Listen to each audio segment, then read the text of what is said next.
Simak aturan baru kinerja PNS.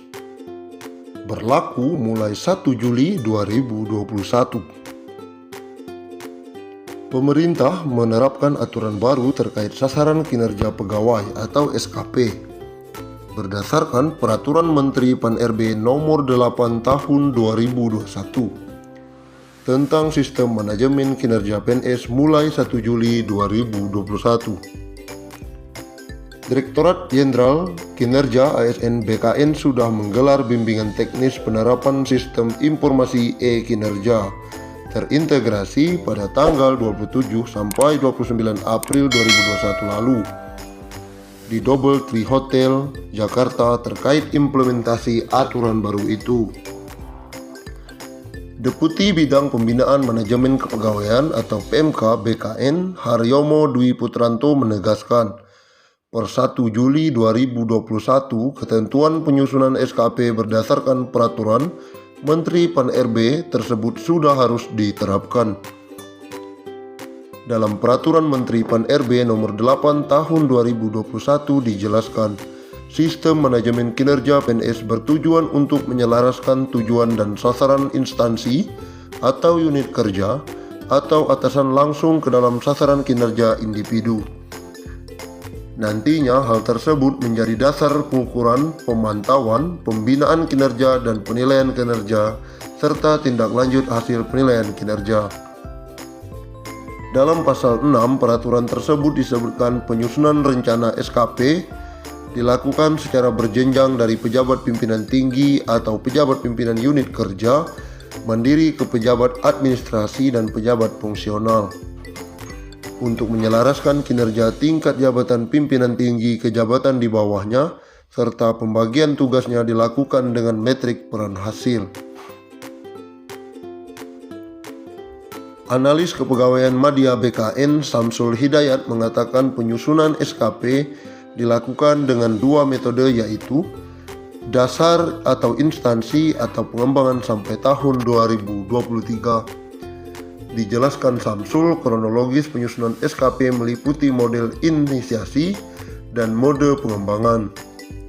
Untuk SKP jabatan pimpinan tinggi, mode inisiasi diawali dengan penyusunan rencana SKP, review SKP, dan penetapan SKP. Sedangkan untuk penyusunan SKP jabatan pimpinan tinggi, model pengembangan dilakukan dengan menambahkan perspektif penerima layanan, stakeholder, proses bisnis, dan anggaran. Sesuai ditetapkan Menteri Pan-RB, SKP jabatan pimpinan tinggi jelas Samsul dilanjutkan dengan pembuatan metrik peran hasil sebagai proses cascading vertikal atau JPT ke JA atau JF, dan cascading horizontal atau pembagian tugas di antara JA dan JF. Dari metrik peran hasil dijadikan dasar penyusunan SKP jabatan administrasi dan jabatan fungsional dengan mode inisiasi, ungkapnya dalam keterangan tertulis.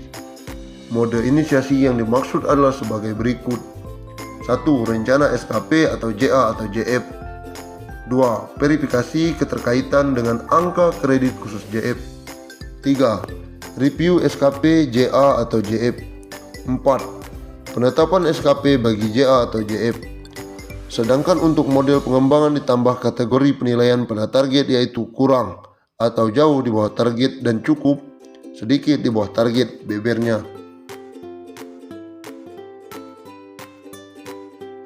Pemerintah tengah mengebut pembahasan skema baru gaji PNS beserta tunjangannya. Dalam skema tersebut akan ada kenaikan tunjangan cukup besar. Hal yang sama juga berlaku untuk ASN lainnya, baik TNI maupun Polri. Jika belitnya rampung dan disetujui, maka kenaikan pendapatan ASN akan berlaku pada tahun 2021. Selama ini, pendapatan bulanan take home pay PNS berasal dari komponen gaji pokok plus berbagai macam tunjangan, di mana tunjangan paling besar abdi negara berasal dari tunjangan kinerja atau TUKIN. Menteri Pendayagunaan Aparatur Negara dan Reformasi Birokrasi, Menpan RB Cahyokumolo mengatakan, dengan skema kenaikan tunjangan pegawai ASN golongan paling rendah bisa mendapatkan gaji take home pay minimal antara 9 juta rupiah hingga 10 juta per bulan. Insya Allah, harusnya tahun ini karena ada pandemi COVID-19, tunjangan ASN juga kita tingkatkan maksimal. Jadi pegawai paling rendah ASN itu bisa minimal 9 juta hingga 10 juta, kata Cahyokumolo. Cahyo mengatakan, kenaikan tunjangan ASN baik PNS maupun anggota TNI dan Polri ini tidak diikuti oleh kenaikan gaji pokok. Dengan kata lain, pemerintah hanya melakukan perubahan pada skema tunjangan yang akan diterima. Selama ini, tunjangan terbesar ASN baik PNS maupun TNI Polri berasal dari tunjangan kinerja atau TUKIN. Sebab skema yang diberikan pemerintah berupa kenaikan dana pensiun. Menurut Cahyo, kenaikan dana pensiun tersebut sudah dihitung oleh pihak Kemenpan RB dan PT Taspen Persero atau dana tabungan dan asuransi pegawai negeri sipil. Ini saya kira tugas kami di Kemenpan RB dan Ibu Menteri Keuangan Sri Mulyani bahwa memang gaji pokok tidak mungkin naik karena menyangkut pensiun, ujar Cahyo. Tapi kami dengan mitra kami, Taspen sudah menghitung dengan baik. Ada subsidi pensiun yang akan ditingkatkan, kata Cahyo. Sementara itu, PLT Kepala Biro Hubungan Masyarakat Hukum dan Kerjasama BKN, Pariono, menjelaskan, proses perumusan kebijakan tentang gaji, tunjangan, dan fasilitas PNS merujuk pada amanat pasal 79 dan 80 UU ASN hanya terdiri dari komponen gaji dan tunjangan. Formula gaji PNS yang baru akan ditentukan berdasarkan beban kerja, tanggung jawab, dan risiko pekerjaan. Implementasi formula gaji PNS ini nantinya dilakukan secara bertahap.